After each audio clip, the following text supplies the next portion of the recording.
Hey there, friend. Welcome to my January 26th. So, I'm actually kind of far along here with my morning. Did my morning routine and did some other things, edited today's video, posted today's video, checked email, all that good stuff. But I wanted to come back to some of the things that I did in my morning routine because they were really impactful for me. So I'll actually start with the two reading pieces. I took something from every aspect here today, but I'll start with those two pieces. Those will be quick, and then I'll do a little bit deeper dive into my tarot reading or pull today because I did a little bit differently than usual, and it felt really, really good. So first of all, with the readings, the Daily Stoic, essentially what I wrote down here was, when we stop wanting, we are free. He pretty much just uses the example, he goes through the quote. It was a little bit longer of a quote, and then it talks about people who make a shit ton of money but live frugally, and just because they can live that way because their happiness isn't determined by expensive things. And it's not wrong if your happiness is determined by spending a lot of money, but only if that has meaning to you that's deeper than acquiring. So that was the energy of that one. And then the other one was, it was actually just Tim Ferriss talking about and reflecting on something that has been really impactful to him in his life and the way that he's approached things, and actually was a big part of how he wrote the 4-Hour Work Week, which at the time that it came out was like a huge hit, and he essentially coined the term lifestyle design, which is pretty cool, which I didn't know, by the way. So so what he was talking about was, if you can't be first to, so this is business oriented, but I think it's really interesting, especially for anybody who wants to create, even if you don't necessarily want to like be a business owner or an entrepreneur or something like that. Even if you want to create, and create something that's impactful and innovative and interesting, he says, don't worry about being the first, just create a new category. And so, if you can't be Apple, don't try to replicate that. Like, go out and do something similar but different. And a good example of this in my life, something that I have, my hands in, is the donut shop that I started with my cousin, Beacon Donuts, in Chicago. We started that and very well knew that the donut market in Chicago is very strong. And so when we were creating that, we had to kind of come up with an idea of like, well, how are we going to stand out? How are we going to be different?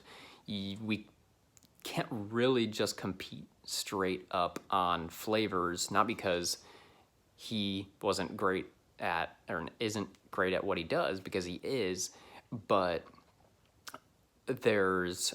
you're just fighting an uphill battle at that point. And so through some trial and error, like, it wasn't, we weren't necessarily geniuses. We tried some things and we listened to the market.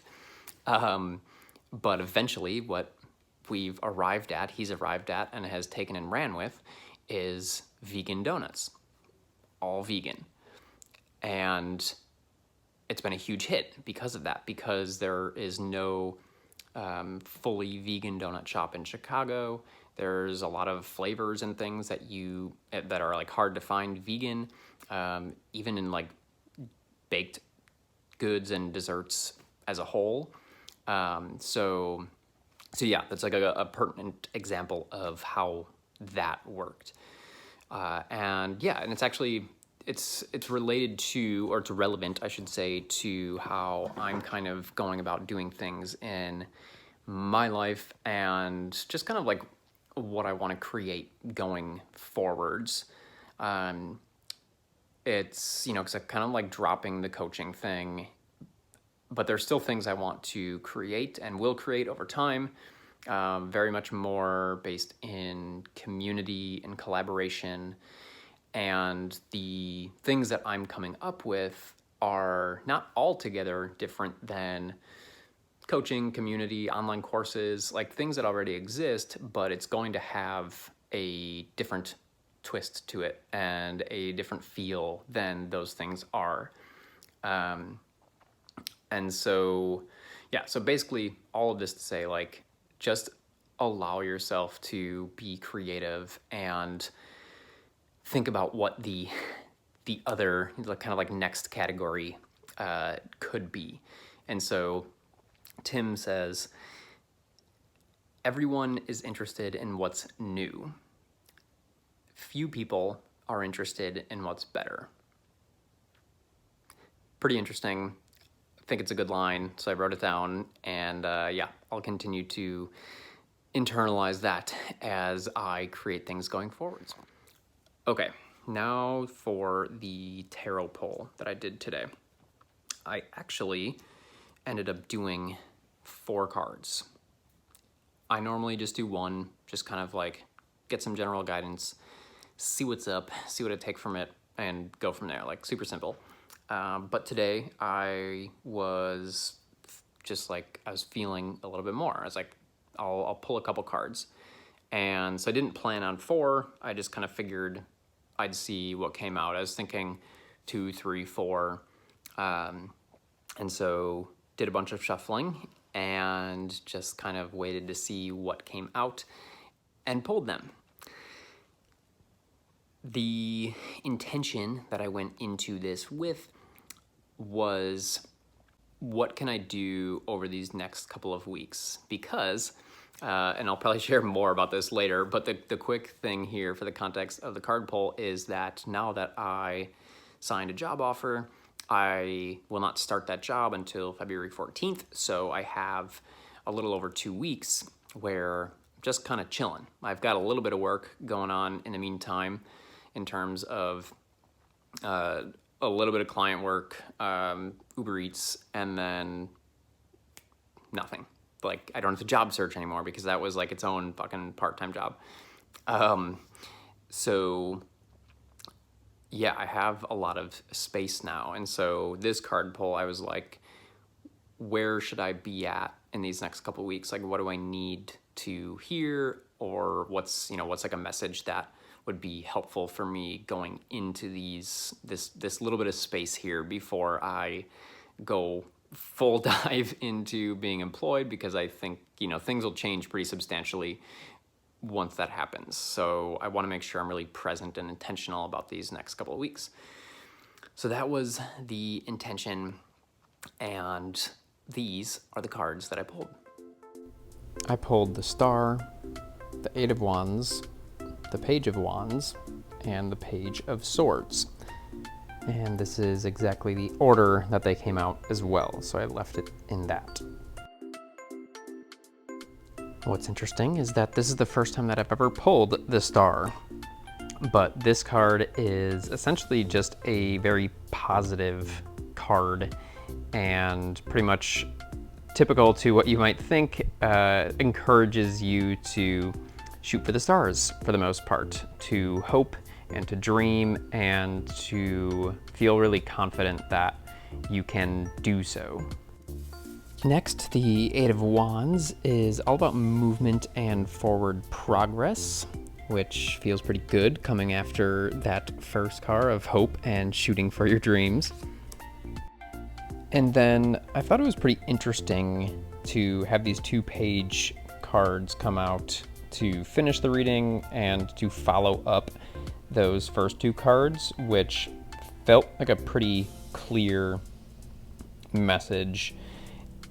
And then before even looking at what these cards mean, I kind of just looked at them and sat with it. And I know that as a page, this is kind of a youthful, energetic, almost naive energy.